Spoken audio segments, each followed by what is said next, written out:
성경 말씀은 신약 성경 고린도전서 13장 1절로 3절입니다. 신약 성경 279페이지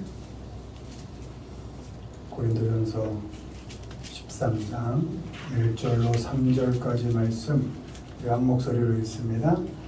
내가 사람의 방언과 천사의 말을 할지라도 사랑이 없으면 소리나는 구리와 울리는 꽹과리가 되고 내가 예언하는 능력이 있어 모든 비밀과 모든 지식을 알고 또 산을 옮길 만한 모든 믿음이 있을지라도 사랑이 없으면 내가 아무것도 아니요 내가 내게 있는 모든 것으로 구제하고 또 내 몸을 불사르게 내줄지라도 사랑이 없으면 내게 아무 유익이 없느니라. 아멘. 오늘은 유익한 인생이란 제목으로 말씀 전합니다. 오늘 읽은 본문 고린도전서는 바울이 고린도 교회에 보낸 편지입니다. 고린도 교회는 파벌이 심하게 나눠져 있었고 바울파, 아볼로파, 게바, 베드로죠. 베드로파, 더 나아가서 나는 예수님 파다 할 정도로 파당이 많이 있었고 또 은사 싸움에 내 은사가 더 귀하다. 그래서 은사 싸움으로 서로 이렇게 불화가 심했던 그런 교회입니다. 그 교회에 바울이 편지를 보내서 남을 좀 유익하게 하며 살아라 이렇게 권면합니다. 자기의 유익을 구하지 말고 이기적으로 살지 말고 좀 많은 사람, 모든 사람을 유익하게 하는 그런 삶을 살아라 이렇게 말합니다. 다른 사람에 대하여 맨날 이것이 옳으냐 그르냐 그렇게 답을 주는 것이 아니라 어떻게 하면 다른 사람을 좀 더 유익하게 할까? 내가 어떻게 살아야 다른 사람에게 좀 유익하게 할까?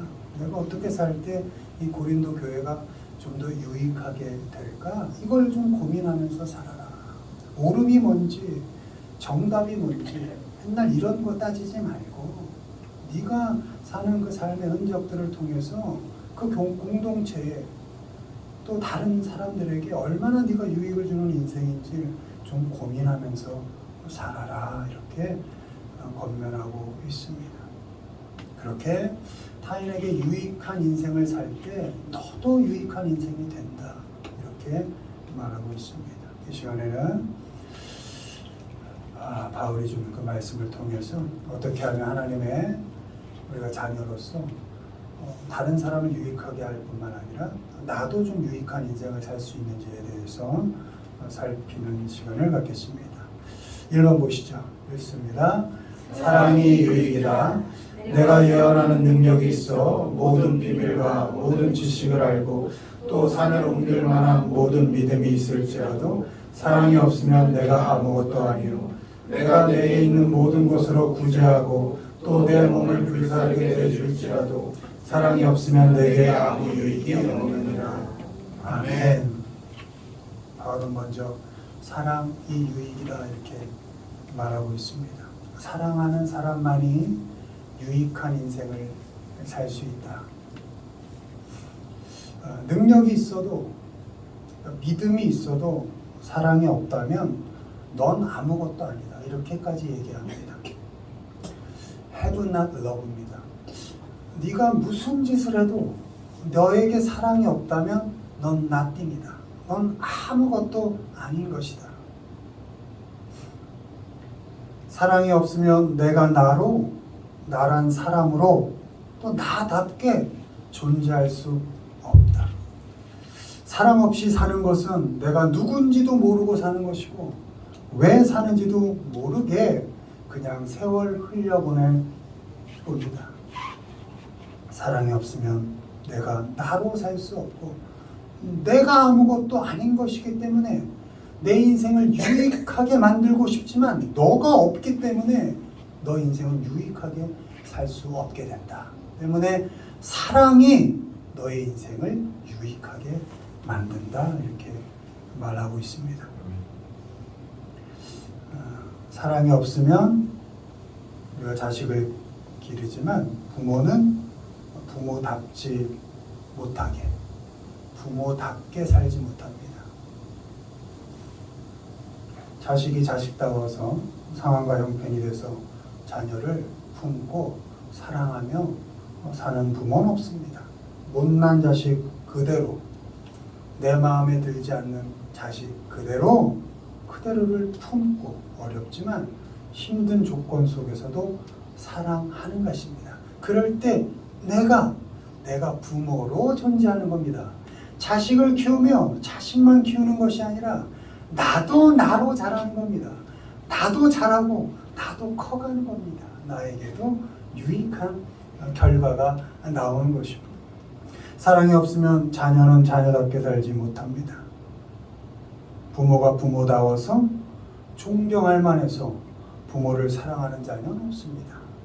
부족한 부모 그대로 품고 어려운 조건 속에서도 공경하며 사랑할 때 나는 비로소 자녀로 사람답게 자라고 성숙해 가는 것입니다.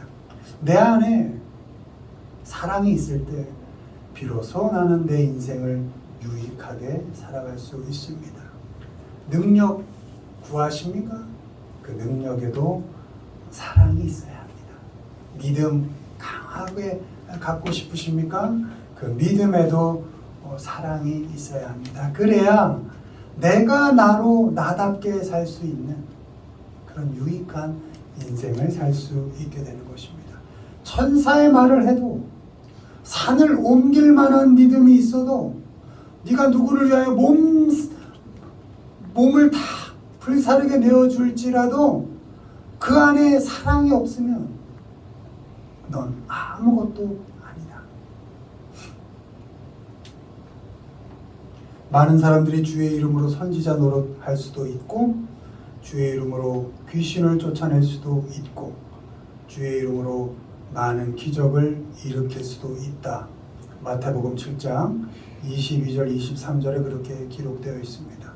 그러나 주님께서는 귀신 쫓아낸 그 사람, 주의 이름으로 선지자 노릇했던 그 사람, 주의 이름으로 기적을 일으켰던 그 사람을 나는 너 모른다. 네가 내 이름으로 무엇을 했든지 나는 너를 모른다. 그리고 그들의 존재 자체를 인정하지 않습니다. 왜? 그들에게 말씀하시기를 너희들은 불법을 행한 자들이다. 이렇게 말씀하고 있습니다. 여기서 이 불법을 행한 자들이 에빌두어인데 악을 행한 자들입니다. 찾아보면 선을 행하지 않을 뿐만 아니라 사랑하지 않는 자 이렇게 되어 있습니다. 네가 주의 이름으로 선지자 노릇했냐? 네 안에 사랑이 없었기 때문에 난 너 모른다.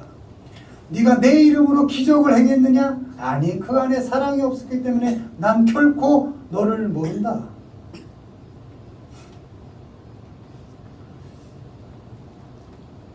여러분, 천사의 말 하는 거 좋습니다. 그러나 먼저 점검하십시오. 내 말에 사랑이 있는지. 산을 옮길 만한 대단한 믿음 여러분 갖기 원한다면 그 믿음 안에 혹여 사랑이 있는지, 내가 혹시 불사르게 누군가를 내 몸을 내어줄 정도의 헌신을 할 수 있는 그 상태라 할지라도 그 헌신의 마음 가운데 정말 사랑이 있는지 점검하시기를 바랍니다. 특별히 사람들 대할 때 사랑으로 대하는지 잘 점검하시길 바랍니다. 세상의 어지러운 소식들, 별 이상한 소리 다 들리죠. 가다 보면 사람 귀한 줄 몰라서 하는 것 아닙니까? 사랑은 사랑해서 얻어가는 것입니다. 사랑으로 사람을 참고 사랑으로 사람을 견디면 그때 비로소 그 사람을 얻을 수 있는 것입니다. 사람이 귀한 줄 알고 사랑하면 그 사람을 얻을 수 있습니다. 주님께서 죄인인 우리를 당신의 것으로 획득하기 위해서 하신 방법은 십자가에서 죽으시는 일이었습니다. 주님은 당신의 목숨을 바쳐서 그렇게 우리를 사랑하셔서 당신 것으로 우리를 만드셨습니다. 목숨을 주시기까지 우리를 사랑하셔서 우리를 당신의 것으로 만드셨습니다. 사랑으로 우리를 주님 안에 품으셨습니다. 그때 우리의 상태는요, 아직 죄인이었고요. 오직 하나님에 대하여 적대적이었고요. 자기 죄조차 깨닫지 못했고요. 연약할 때였어요. 그런 우리를 사랑으로 목숨을 주시기까지 십자가에서 죽으심으로 우리를 품으신 것입니다.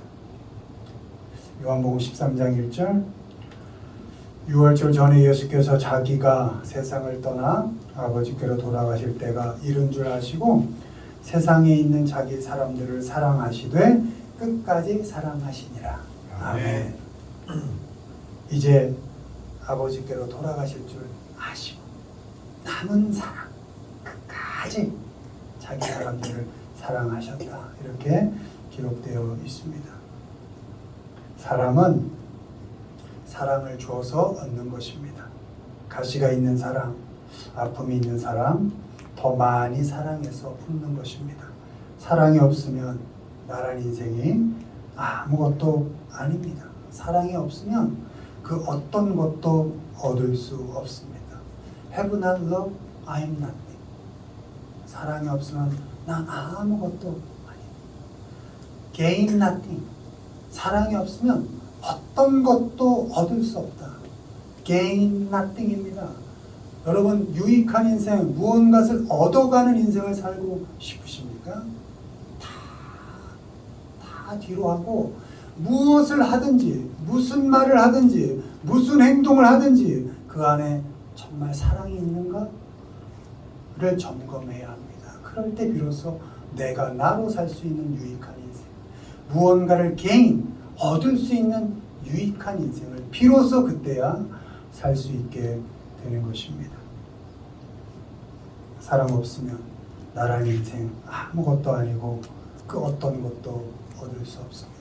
사랑 없으면 사람 얻을 수 없고 내게 주어진 인생 결국 무익하게 살 수밖에 없습니다.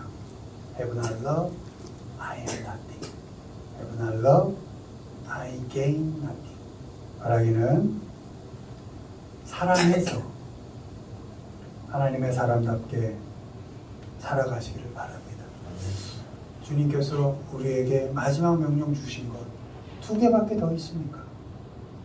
여러분 10계명 다 요약하면 2개로 다 결론 나는 겁니다. 하나님 사랑하고 내일 사랑하는 것. 이것이 최고의 율법인 것입니다. 사랑해서 하나님의 사람답게 살아가시고 사랑해서 아무것도 아닌 인생 아닌 비로소 정말 자신을 잘 알아가는 인생, 그래서 뭔가를 얻고 유익한 인생을 살아가는 우리 모두가 되기를 주님의 이름으로 축원을 드립니다. 아멘. 2번째 보시죠. 읽습니다. 자족하는 유익이다. 그러나 자족하는 마음이 있으면 경건은 큰 이익이 되느니라. 우리가 세상에 아무것도 가지고 온 것이 없으며 또한 아무것도 가지고 가지 못하리니 우리가 먹을 것과 입을 것이 있은즉 족한 줄로 알 것이니라. 아멘. 디모데, 여린 목회자 디모데에게 보낸 편지입니다. 여기서 사도 바울은 자족하라, 그리고 나는 자족을 훈련했다, 이렇게 기록하고 있습니다. 빌립보서 4장 11절 13절, 내가 궁핍함으로 말하는 것이 아니니라. 어떠한 형편에든지 나는 자족하기를 배웠노니 나는 비천에 처할 줄도 알고 풍부에 처할 줄도 알아. 모든 일 곧 배부름과 배고픔과 풍부와 궁핍에도 처할 줄 아는 일체의 비결을 배웠노라. 내게 능력 주시는 자 안에서 내가 모든 것을 알 수 있느니라. 아멘. 배웠다 이렇게 되어 있습니다. 그러니까 일체의 비결을 나는 배웠다. 여러분, 배웠다가 learn인데 learn은 연습했다, 익혔다, 훈련했다 이런 의미가 있습니다. 바울은 어떤 형편, 어떤 조건 속에서도 자족하기를 훈련했습니다.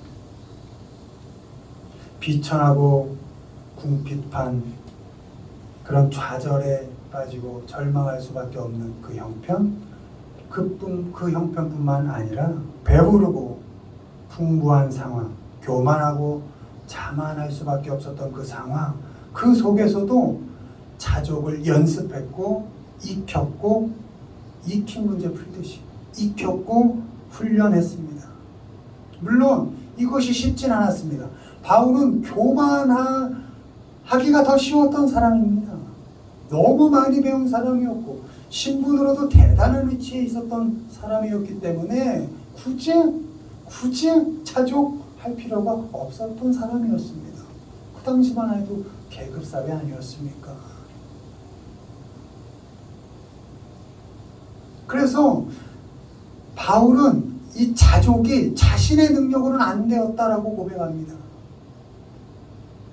자신의 능력으로는 결코 할 수 없는 일이었지만 능력 주시는 주님 안에서 모든 것에 자족하는 일체의 비결을 배웠다 이렇게 기록하고 있습니다. 여러분이 좋아하시는 그 정말 평생 우리가 외우고 다니는 구절 아닙니까? 빌립보서 4장 13절. 내게 능력 주시는 자 안에서 내가 모든 것을 할 수 있느니라. 이게 어느 말씀 뒤에 나온 겁니까? 내가 자족하기를 일체의 그 비결을 위해 공부했다, 훈련했다.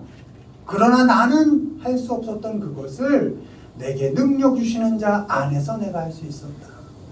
이렇게 기록하고 있는 것입니다. 결국은 이게 디모데 후서가 바울이 쓴 마지막 편지 아닙니까? 죽기 전에 바울은 내게 능력 주시는 자 안에서 결국 죽기까지 자족했습니다. 이 편지 쓰고 죽었습니다. 자족하는 것이 여러분의 삶의 유익입니다. 자족하는 사람이 유익한 인생을 살 수 있습니다. To be content 이렇게 되어 있습니다. 자족하는 그 상태, 그 존재가 is gain. 이렇게. 너가 자족할 수 있다면, 네 삶에 너가 스스로 만족할 수 있다면 넌 유익한 인생을 살게 되는 것이다. 야고보서 1장 15절 육신이 잉태한 즉 죄를 낳고 죄가 장성한 즉 사망을 낳느니라. 여러분 자족하지 않으면 욕심 부리게 됩니다. 욕심이 모든 일을 망치게 합니다. 욕심이 많은 것을 잃어버리게 합니다. 여러분 우리가 인생 살면서 돈 너무 중요하고 필요합니다.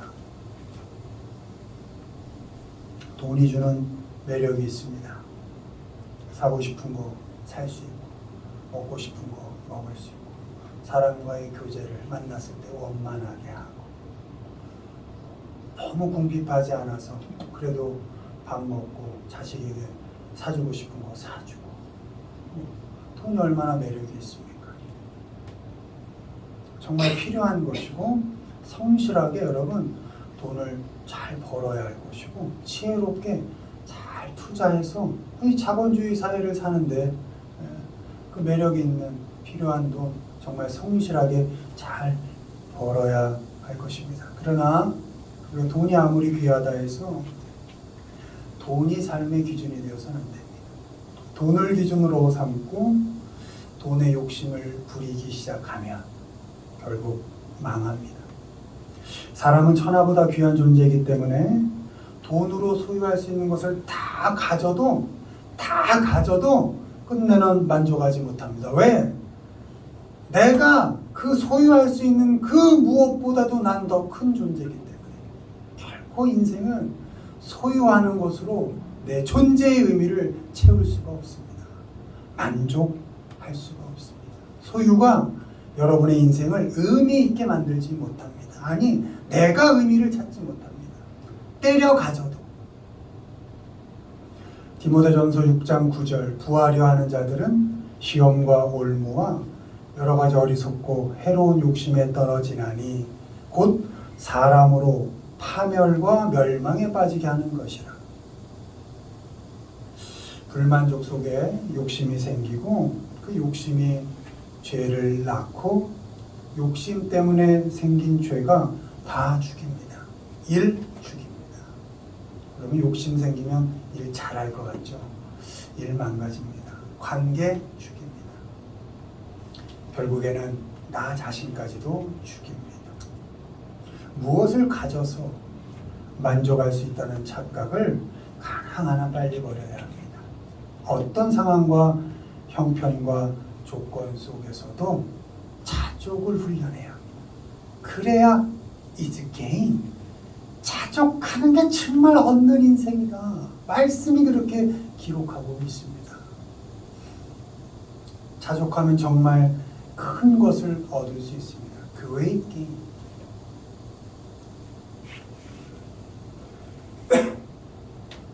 디모데전서 6장 10절 돈을 사랑함이 일만하게 뿌리가 되나니 이것을 탐내는 자들은 미혹을 받아 믿음에서 떠나 많은 근심으로써 자기를 찔렀도다.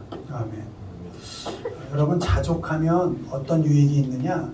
근심에서 벗어날 수 있습니다. 근심은 한자로 속을 태운다 이런 뜻입니다. 속을 태우는 겁니다. 심장을 불러 태우는 겁니다. 근심이. 그리고 피어스로 되어 있습니다. 마음에 구멍을 뚫는 일이다. 자족하면 고통 속에 밤을 지새우지 않을 수 있습니다. 자족하면 마음을 시커멓게 태우지 않을 수 있습니다. 자족하면 하나님이 주시는 평안을 누릴 수 있습니다. 너무나 없는 게 많습니다. 세상의 편안함을 추구하다 놓칠 수 있는 하나님께서 주시는 진정한 평안을 누릴 수 있습니다. 자족하면 하나님이 주시는 진정한 기쁨을 누릴 수 있습니다.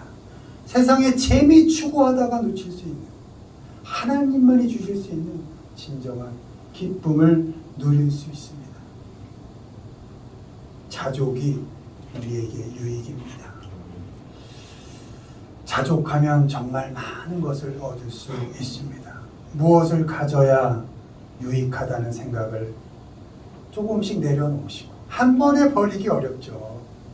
주변에 사는 거 보고 좀 비교하고 그러면 좀 내 모습이 좀 누추해 보일 때, 그럴 때 좀 욕심도 생기고 하겠죠.